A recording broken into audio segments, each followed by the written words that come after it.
Hi YouTubers, it's Jessie, the arthritis person. I don't know what to call myself. Anyway, so here I am. I'm giving you the update. I was going to give you the update. I was going to give you an update last month, but I didn't quite get to it because life happens. You get really tired of things. And so I didn't do it. But so since that video, since I wrote that video, since I did the video with my, since the video that I posted, I fell off my bike a couple of weeks later. I don't even know when it was, but I fell off my bike and it was a stupid thing. I was stopping when I was riding my bike. I don't feel sick.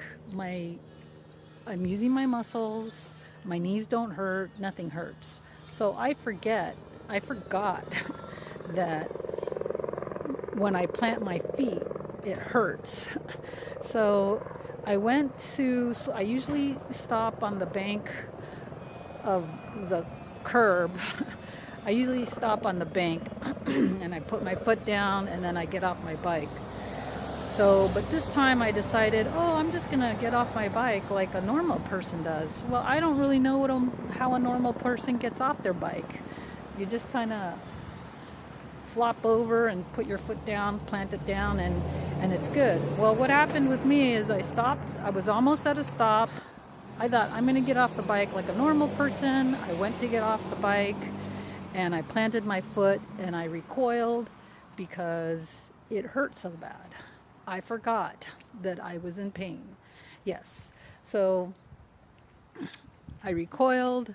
I fell down on my side. I was up like this and I just went boop.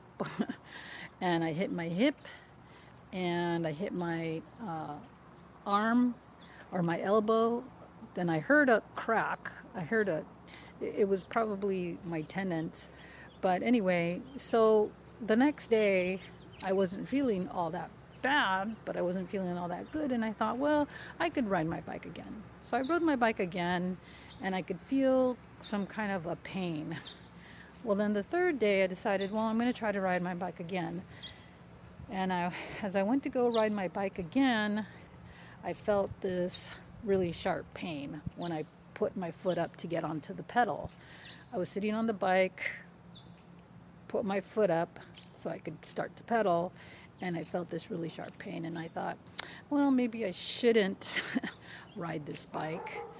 And then the next day, I went to the store, and as I was walking out, I could barely walk out. I almost collapsed. It was my butt muscle, and I forget which butt muscle. I think it was this butt muscle. Anyway, I felt like I was gonna collapse. I mean, just fall to the floor. Like I've never been so terrified in my life of injury. Anyway, so it was really, really bad. So after that, I couldn't walk for 3 days, and I just laid in bed. People had to cook for me. I was able to get up to go to the bathroom, which was really important to me because it's gross to go to the bathroom when you're sick. But anyway, so I was able to go to the bathroom just barely.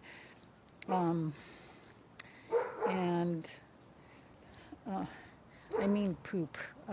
I urinated in a cup because I couldn't go to the bathroom that many times. I only had the strength to go once, and that was that was considered an emergency situation. Anyway, so for 3 days I couldn't walk. I started to get better. I tried to do some yoga on my bed, which was the other stupid thing I did, which if you ever get injured, take 4 or 5 days off. You fall off your bike, you know what? Let your body get rid of the shock, whatever, because when you fall off your bike, you can create trigger points, you can create, tight fascia, and all that stuff. It doesn't have to be permanent. If you just allow your body to just rest, it can unravel those things by itself. Because 2 months earlier to that, I had fallen off another bike, and almost in the exact same way. And at that time, I thought, I'm just going to not ride. I'm just not going to do anything for 4 or 5 days. And that's what I did. I just didn't do anything. I was fine. I was able to walk. Nothing extravagant. And I was fine. I was completely fine. Well, the reason that I wanted to ride my bike so badly, continue to ride the bike, was because it was helping my arthritis like crazy. The inflammation I went down with absolutely no extra medication, no nothing, just taking the Plaquenil.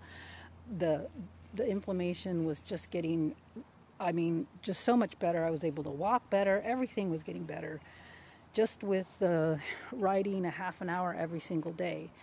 And then after the accident, and after I tried to ride it, after I injured all my muscles, I probably injured maybe 3 or 4 different muscles.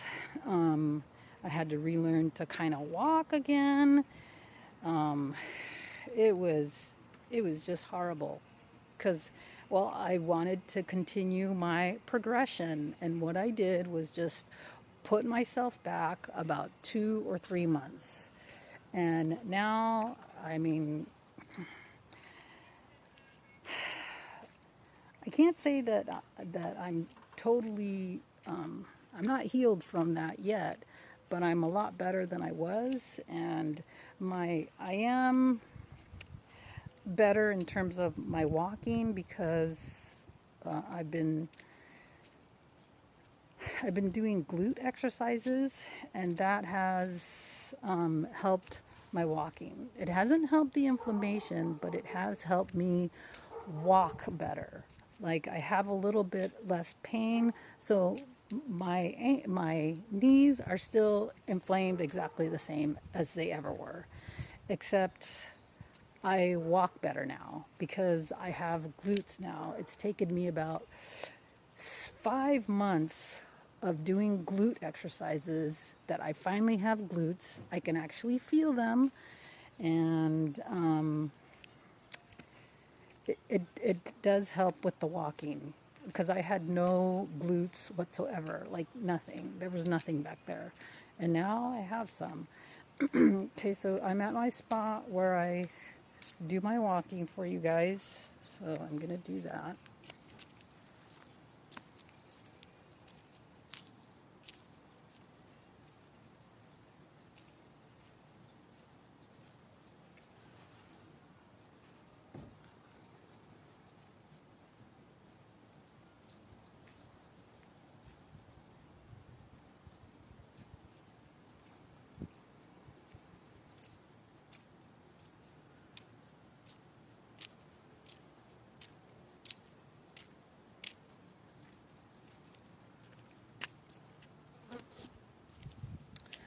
So if you guys can tell that I'm walking now.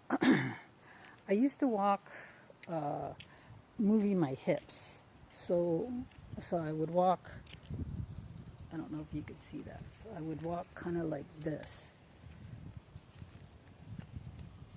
And now I'm walking more normal. Like, I move my legs. Instead of going like this, I'm moving so my hips are staying stable, which is the way that you're supposed to walk. Your hips are not supposed to move forwards and backwards. They're supposed to stay in one position.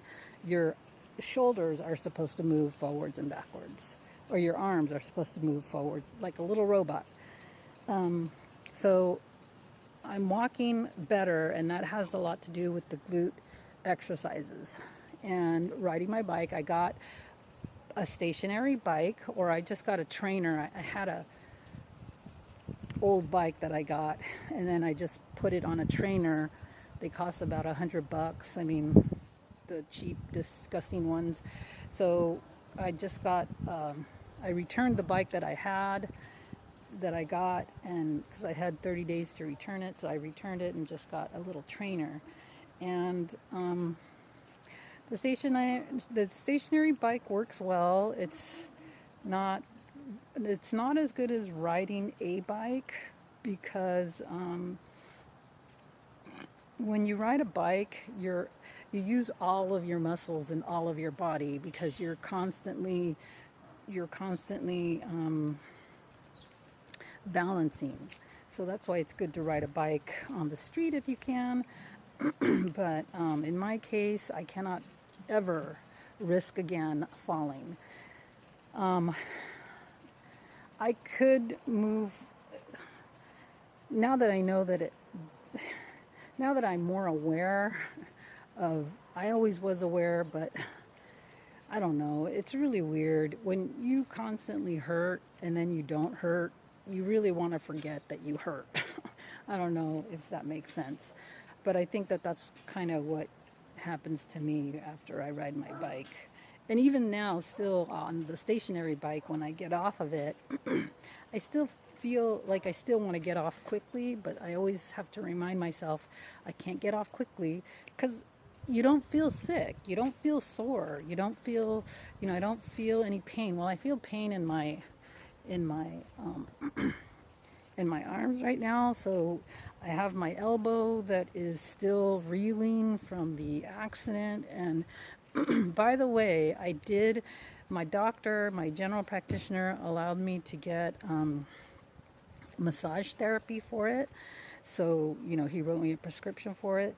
And I was able to go I found this lady that she knows about trigger point therapy, and she knows about myofascial release.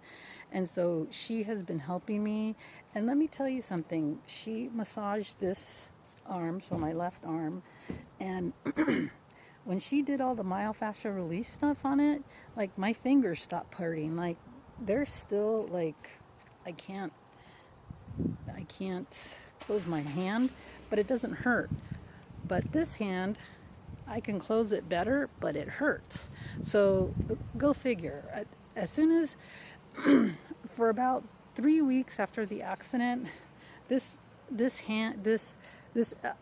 my right hand kept getting worse and worse and worse. It was just in pain. I went to her, I was going to her for my leg, for my hip, because that really hurt. And so then I just told her one day, it's like, well, probably the third time that I saw her, I just said, let's just work on my elbow. And the pain, after she did all the myofascial release, which kind of hurts a little bit, the pain went down 50% of what it was. And so myofascial release, oh my God, that stuff really does work. It works, and it works quick.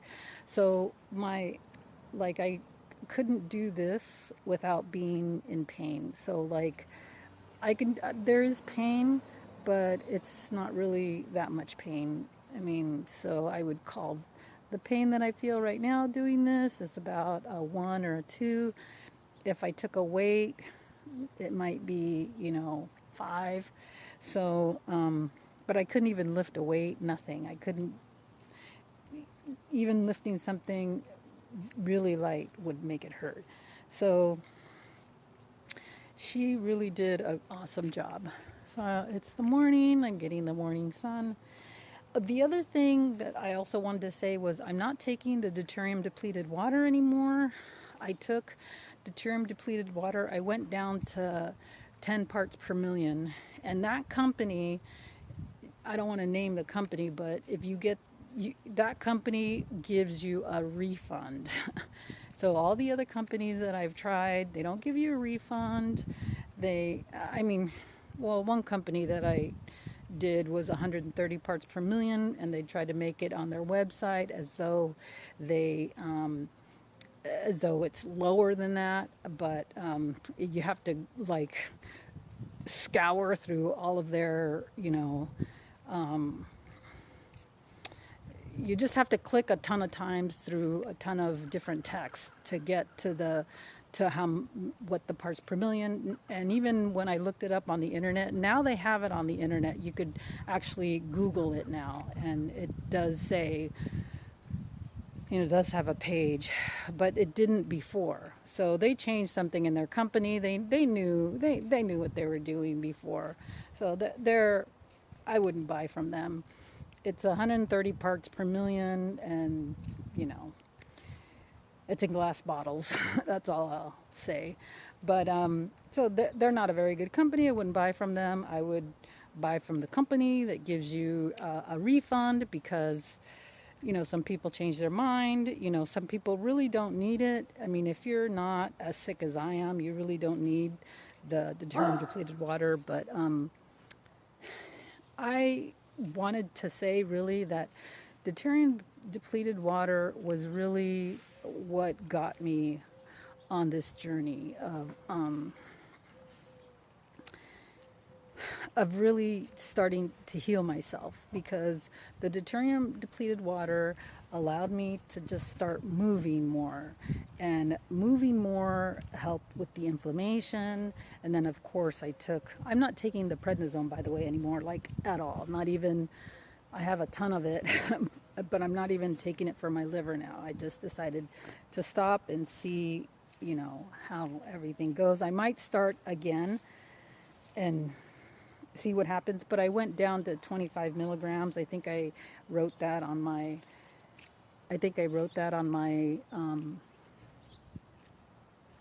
last video.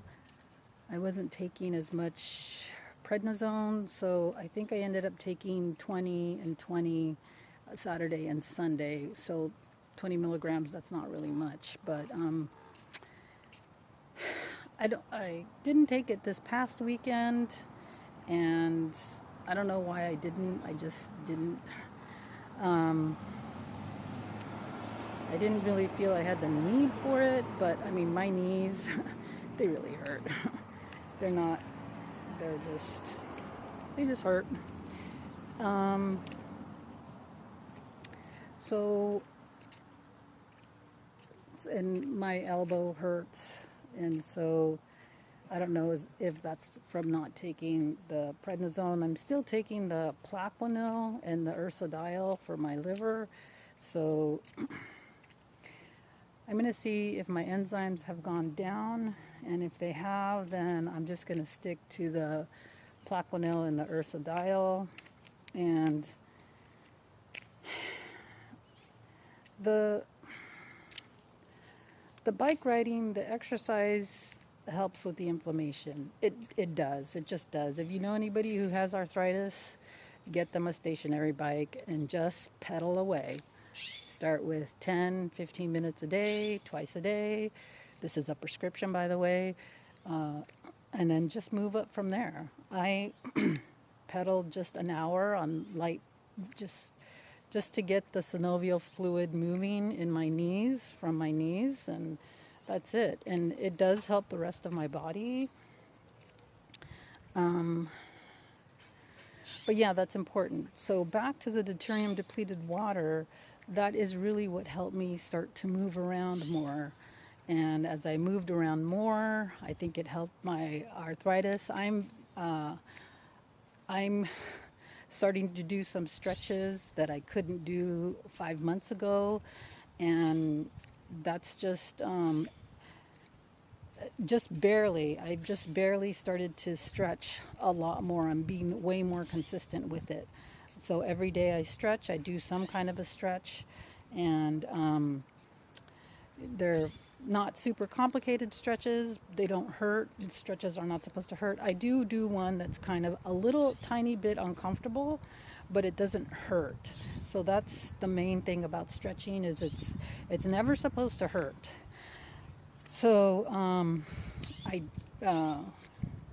So anyway, so I'm doing stretches more. I'm a lot more limber than I was before, and all of that, I have to say, it's the deuterium depleted water. That's I think that was the key. I think that the deuterium depletion center in Santa Monica, I think they're right.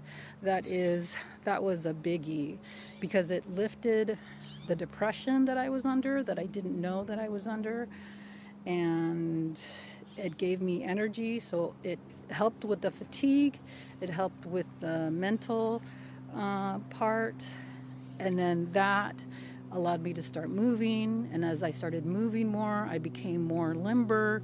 And then I took the Plaquenil, and then of course I stopped eating dairy and I stopped eating bread.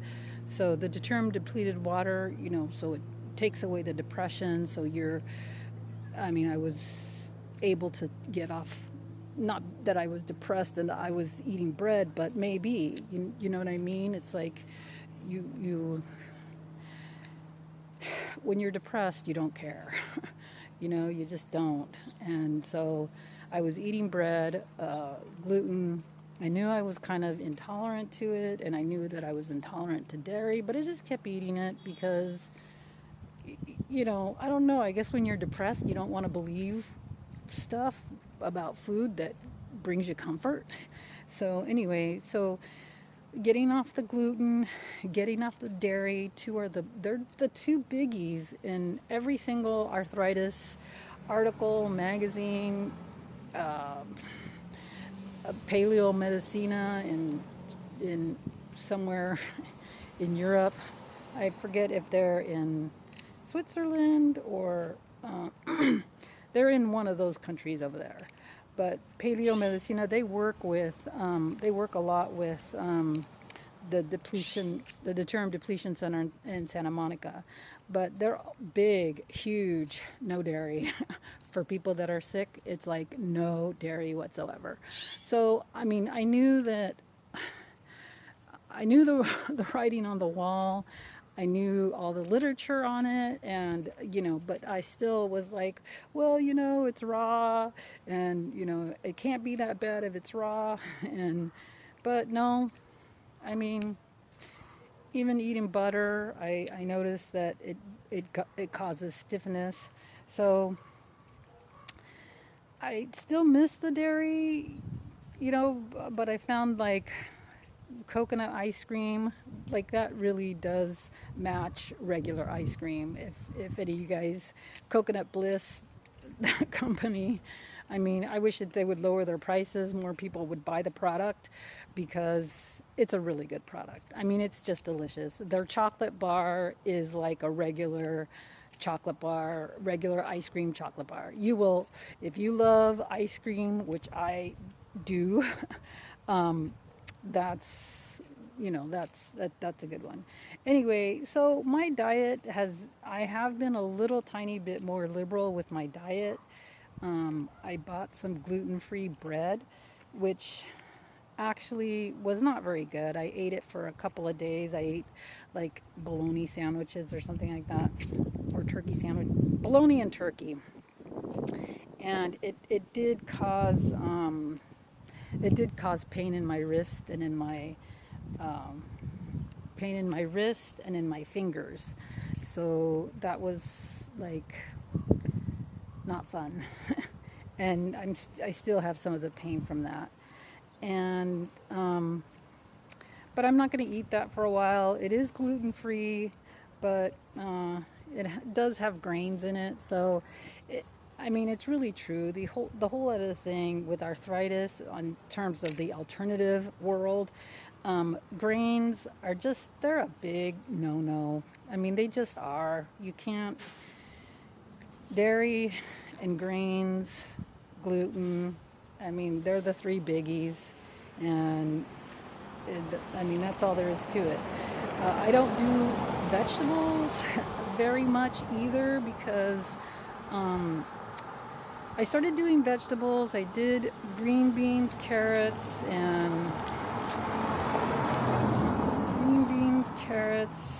and corn, I think, and about one of those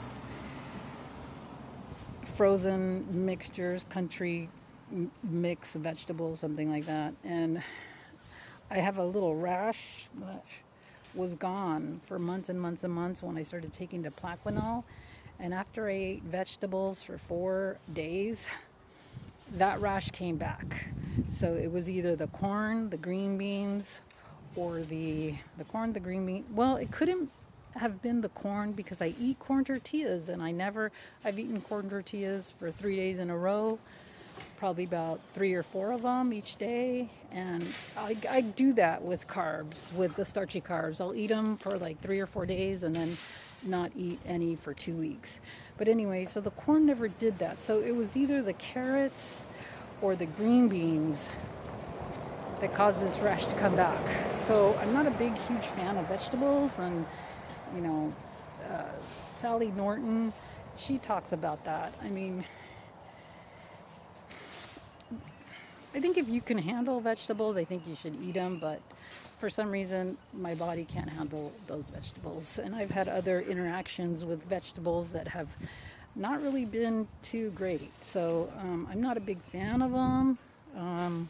I do still eat corn, the corn tortillas. Corn tortillas, you have to realize that the corn has been kind of soaked, fermented, and it sits in there, and then it's cooked or whatever. But I was eating kind of corn off the cob type of corn that wasn't processed or didn't ferment for 3 or 4 days. Anyway, so that might be why the corn tortillas don't affect me, but the corn, let's say just loose corn, does affect me. Maybe, I don't know. I have had the same experience with popcorn. Like, I don't do well with popcorn, and it's either the type of corn that they're using, or it's just not processed, it's not really cooked. So I don't know, but I could do the corn and corn tortillas, so go figure. Anyway, so where am I? I'm gonna post several videos that are old, just to let you guys see my journey. I got just sidetracked a lot, so I'm gonna do that. After I post this video, I'm gonna do a ton of old videos that I did that I never posted because, I don't know, something happened.